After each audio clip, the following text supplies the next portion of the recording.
Hello, everyone. Welcome to Little Chapel of Faith. My name is Tina. If you're new here, welcome. If you're returning, welcome back. We have platforms on Instagram, Facebook, YouTube, and TikTok. If you're on any of those or all of those, please like, subscribe, and share.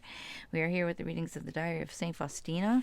We do have a playlist on YouTube with the readings thus far.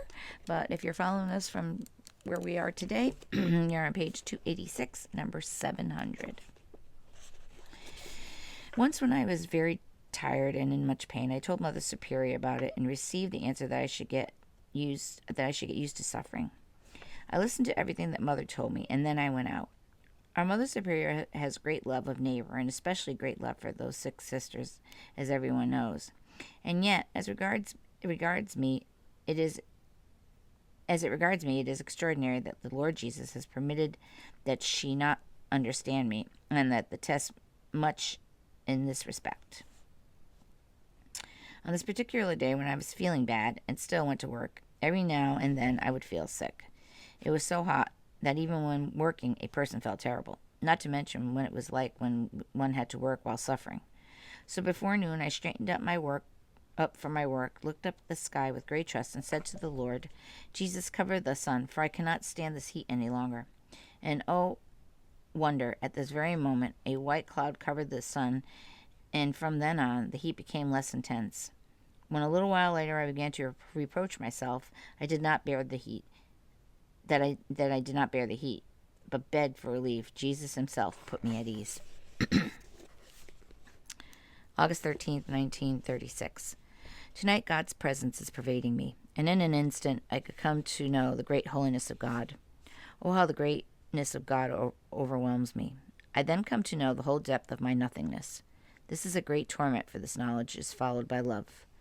The soul bounds forward vehemently toward God, and the two loves become face to face, the Creator and the creature. One little drop seeks to measure itself with the ocean.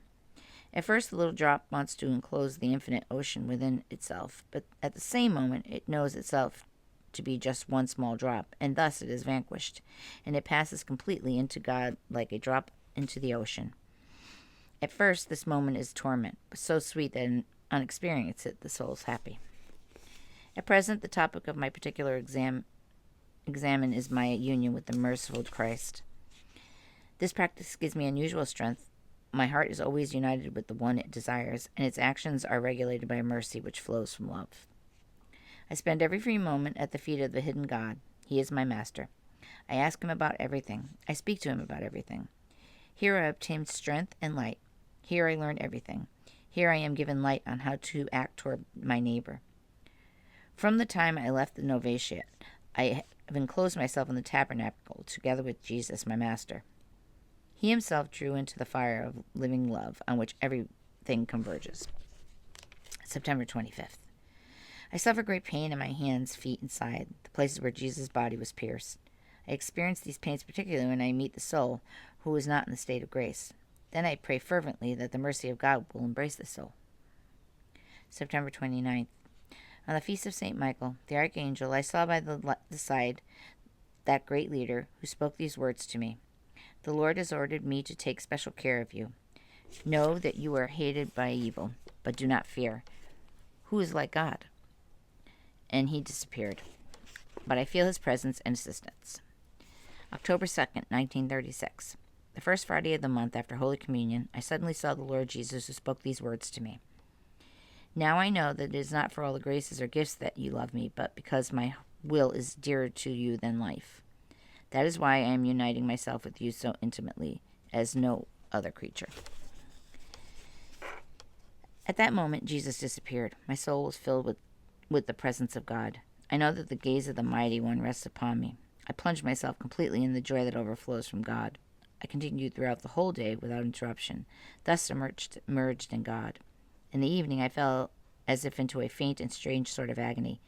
My love wants to equal the love of the Mighty One. It has drawn to him so vehemently that it is impossible without some special grace from God to bear the witnesses of such grace in this life.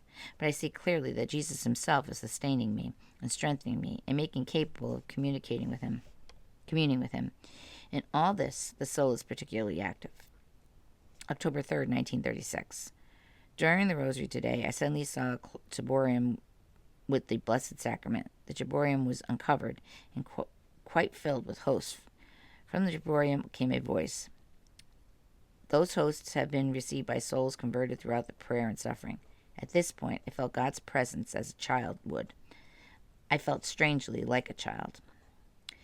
One day I felt like I would be unable to carry all 9 and asked Sister for something to eat because I was going to bed early as I was not feeling well.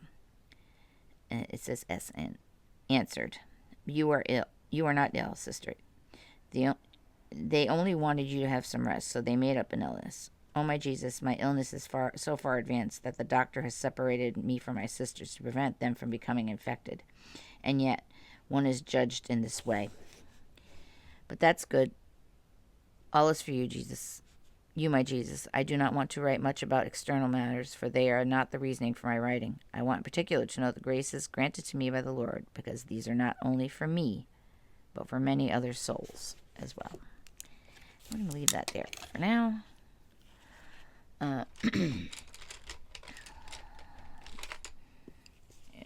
If you ever have a chance on Amazon Prime, there is the story of St. Faustina. It's short, but it's very good. It gives a little insight into her. But until then, I hope you all are having a beautiful day. Be well, be safe, be kind to each other. God bless you all.